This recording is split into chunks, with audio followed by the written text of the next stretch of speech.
واقعا تأسف انگیزه.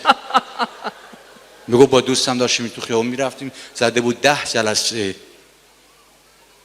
لیزر موهای زائد، فول بادی 30 میلیون تومان. رفیقم پرسید یعنی اینا پمپ باد و پول میکنن؟ فول بادی با شلنگ باد میگیرن زیر ریشه پشم، این پشمو میگه این چه بادیه، این تون باد. من پشمو گفتم عزیزم باد کدوم گوری بوده، بادی یعنی بدن، بادو اصلا فراموش کن، شلنگ باد کدوم گوری بوده. گفت خب باد میگه، گفت نه بدن، گفت پول یعنی گفت کل بدن، فول بادی با لیزر گفت خب وقتی که پول گفت آقا باد ول کن تا گیر دادی به باد. بعد گفت من یادم اومد که پدر بزرگ من 30 هکتار زمین گندم داشت، کمباین انداختیم 1 هفته کار کرد 7 میلیون تومان گرفت.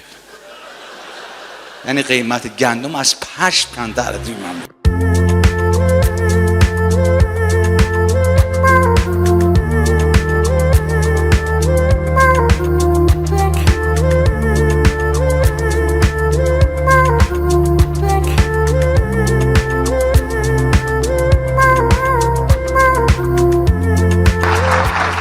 سپاسگزارم، خیلی ممنون. یه مقدار صدای این رو اگر امکان داره 100 گرم بیشتر کنیم، واسه مریض میخوام. ایشون هم که اینجاست همکار بنده است، اتاق فرمان دارم بهشون. نه دست نزنید، میخوام بگم بهش صدا بدن، یعنی لاین صداشو بستن. اگر موسیقیمون خراب باشه ایراد از کسیه که من آخر سر معرفیش میکنم. اما قبل از هر چیز تشکر میکنم از دوست بسیار خوبم، تهیه کننده بسیار بسیار پیشکسوت و قدر قدرت که افتخار اینو دارم حدود 15 سال حداقل در تهران و در شهرستان‌های مختلف و حتی در خارج از کشور با هماهنگی و مدیر برنامگی ایشون ایونت‌ها و رویدادهای هنری مهمی رو رقم زدیم. خانم‌ها، آقایون، و این یک نفرم نیست، همیشه میگن پشت هر مرد موفق یک زن. بگی ما چون ماست دارید صداتون نمیاد، نمیگید، چون اگه بگید باد میکنم ماسکتون، من میفهمم که دارید میگید. شما میکشین تو ماسکو. همیشه از قدیم گفتم پشت هر مرد موفق یک زن. خب وقتی خودتون به خودتون میزنید رو چی بگید؟ متشکرم. قشنگ بود، بندری بود نه؟ و اشاره کرد تو این ترانه به چی؟ خیلی خوش آمدید، خیلی خوش آمد مهمان جدیدی که به جمع ما پیوستن. مهمانان عزیزی که همکنون دارن به جمع ما ملحق بشن مهمانان با کلاس ما هستن، چون در ایران هر چیز با تأخیر بیای با کلاس سریع نظر دیسین. من عذرخواهی میکنم، شما انشالله جبران میکنین. چقدر شما شبیه انیشتین از دور، اصلا یه جور عجیب غریب شبیه جوونی های انیشتین، متأ اون هپل بود موهاشونه. نمیگه شما ماشاءالله به خود رسیدی. آقا از انیشتین پرسیدن که آقای انیشتین چجوری تو چطور اینقدر باهوشی؟ انیشتین گفت من باهوش نیستم، شما اسکلید. چه قشنگ اندیشمندا میتونن پاسخ خودشونو بدن. خب برنامه به صورت لایو هست، درست علی؟ و هر چرت و پرتی رو من اینجا نمیتونم بگم، باید در حد چارچوب لایو بگم. یه خواهشی میکنم قبل از اینکه برنامه رو شروع کنم، موبایلا رو لطفاً بیارید پایین. آفرین، چه پسر دخترای خوبی، چه آقا خانمای خوبی. مرسی. بیار موبایلا رو بیارین پایین. آفرین. بله موبایلا رو، آفرین. موبایلا رو، آفرین. موبایلا رو. خب لج میکنید دیگه. شما زرنگ کی بودید من نمیدونستم. دارم از این بالا میبینم به اون آقا میگم موبایل چیز کن بیار پایین، گذاشته موبایل لای پاش. یعنی استاد جاسازی ما فقط تا جلو یه کاری میگیرن، یه کار دیگه تو ایران من نمیم.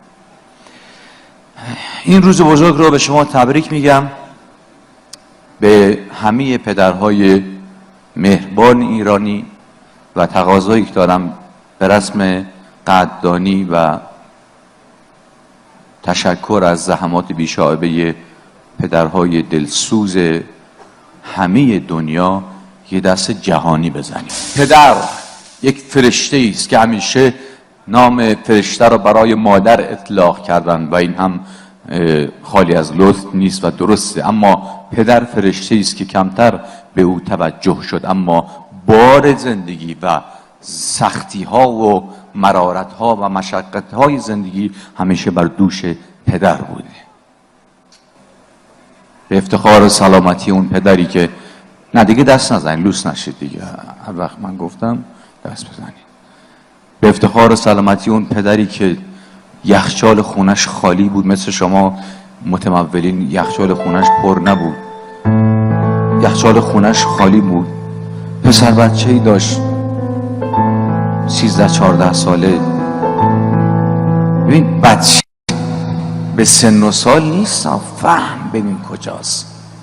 رفت در یخچال رو باز کرد، دید یخچالشون خالیه. دیدی ما اصلا یه مرضی داریم تحت مرض یخچال درمانی، یعنی میریم سر یخچال ببینیم چی هست بخوریم، بعد نگاه میکنیم میبینیم چیزی یعنی هستا، چیزی توجه اونو جلب نمیکنیم، میبندیم میریم، بعد 2-3 دقیقه بعد میایم عین ماهی تنگ چیز فراموشکاریم. 2-3 دقیقه بعد در یخچال میگیم من صحنه چقدر آشناست، من 2-3 دقیقه پیش کی بودیم. تا شب 200-300 بار در یخچالاتون رو وا میکنید تا فکر میکنید معجزه میشه، مثلا مائده بهشتی میان میکنن تو یخچال همون عزیزان. به یخچالاتون انقدر ور نرید، به اقتصاد انقدر ور نرید. اقتصاد کدوم گوری بود؟ وقتی اگر بود اون پدری که اونجا نشسته بود پسرش در یخچال رو باز میکرد و میدید یخچال خالی و آری از اون چیزی که بخوره و دید در تیررس دید بابا قرار گرفته و پدر داره این صحنه رو میبینه و برای چندمین باره که داره این صحنه رو میبینه. درسته که بچه است اما فهم داشت، برگشت رو به پدرش، دید پدر نگاهی خیره به او داره، برای اینکه پدرش خجالت نکشه در یخچال باز نگاهی بر پدر، دستی بر در یخچال، گفت بابا تشنمه، هی میام آب میخورم. اینجا جمعش کرد، تشنمه میام آب میخورم. باباش گفت انتر ما این آبا رو این برقا رو پول میدیم، تو چی زدی باز دوباره در یخچال